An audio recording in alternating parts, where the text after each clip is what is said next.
Hello, bachcho. Let's read the given question. The question says, in oscillating LC circuit, the total stored energy is U and maximum charge upon capacitor is Q. When the charge upon the capacitor is Q by 2, the energy stored in the inductor is option 1 U by 2, option 2 U by 4, option 3 4 by 3 U, option 4 3 by 4 U. So to understand the question, we need to understand about the key concept of LC oscillation. So LC oscillation में we need to understand के oscillation जो यहाँ पे term it is used for energy, right. ये जो oscillating term है कि इसमें ऑसिलेट होता क्या है, बेसिकली एनर्जी ऑसिलेट होती है. सो इसको अगर हम just for the sake of understanding अगर समझने की कोशिश करें, so we have a capacitor which is connected to inductor, right. So inductor की प्रॉपर्टी हमें पता है कि ये वेरिएशन ऑफ करंट को अपोज करता है, राइट. सो अगर हम मान ले initially the capacitor is fully charge, तो यहाँ पे हम मान लेते हैं प्लस क्यू चार्ज होगा, यहाँ पे माइनस क्यू चार्ज होगा और it is having the maximum charge. अब क्या होगा, ये डिस्चार्ज होना शुरू होगा जैसे हमने इसको इंडक्टर के थ्रू कनेक्ट किया. तो अब यहाँ से क्या होगा कि ये अपनी एनर्जी लूज करेगा और सारी एनर्जी कहाँ हल्के हल्के ट्रांसफॉर्म करना स्टार्ट करेगा, इंडक्टर में. So we can say at any instant, हम मान सकते हैं at any given instant, at instant we can say किसी एक बीच वाले इंस्टेंट में जब ये अपनी एनर्जी लूज कर रहा है और इंडक्टर एनर्जी गेन कर रहा है, बिकॉज वी नो कि जब इंडक्टर हैवी करंट जो ये स्टार्ट हो रहा है, फ्लो होना, ग्रो होना स्टार्ट हो रहा है सर्किट में, उसको ये अपोज कर रहा है, राइट.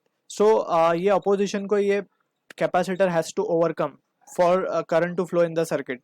ये कैपेसिटर कुछ एक्सटर्नल वर्क करता है जिसकी वजह से ये चार्ज ओवर ये चीज़ें ओवरकम होती है and that external work get stored in the form of magnetic energy in this inductor, right. या फिर हम उसको मैग्नेटोस्टैटिक पोटेंशियल एनर्जी कहते हैं, right. So at any given instant जो टोटल एनर्जी होगी सर्किट में, इसको हम क्या लिख सकते हैं, that can be written as you is equals to, that can be given as, और टोटल एनर्जी हम कह देते हैं E will be equals to energy due to capacitor और energy with capacitor plus energy with inductor.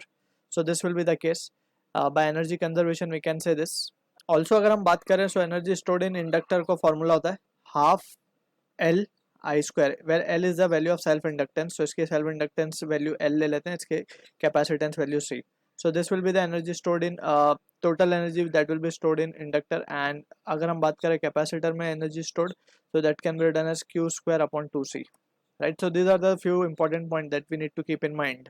अब यहाँ पे we can see कि हमें कैपेसिटर के बारे में दिया गया कि when the charge upon the capacitor is Q by 2, यानी कि जो एनर्जी स्टोर्ड बाय कैपेसिटर होगी वो क्या हो जाएगी, that can be written as Q square upon, ये वैल्यू आ जाएगी हमारे पास. इनिशियली अगर हम बात करें, so charge stored will be Q square by 2C, right. So ये इनिशियल कंडीशन की हम बात करें. सो फाइनली जो हमें कंडीशन गिवन है उसको हम मान लेते हैं let's say E dash C. सो वो क्या हो जाएगी, that will be equals to, charge हमारा हो गया Q by 2. So in that situation it will become Q square by 8C basically, या फिर हम इसको इस तरीके से लिख सकते हैं कि Q स्क्वायर बाय या फिर EC by 2, EC by 4 sorry, right. So this will be the situation. अब एट दिस इंस्टेंट जब चार्ज Q by 2 हो गया, सो वी कैन से जो एनर्जी होगी टोटल जिसको हमें U बोला गया, that will be equals to EC plus of EC dash plus EU EL, right.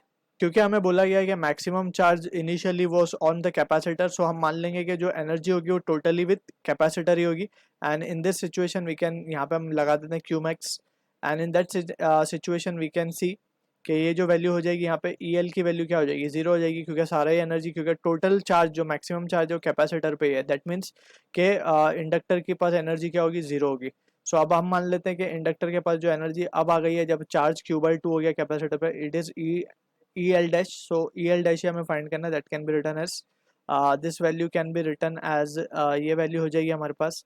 EC dash को तो हम U ही कह देंगे, राइट. सॉरी, इसे हम U कह देंगे, राइट. तो U will be this only, क्योंकि EL जीरो है यहाँ पे. अब यहाँ से we can see from this, ये हो जाएगा हमारे पास U minus of U by 4 and that will be equals to giving us the answer as 3U by 4. EC dash को हमने लिखा है EC by 4 और EC by 4 EC की जगह हम लिखेंगे U. So that will be this will be the answer to the question जो कि मैच होगा आंसर 4 के साथ. I hope you understood the solution. All the best.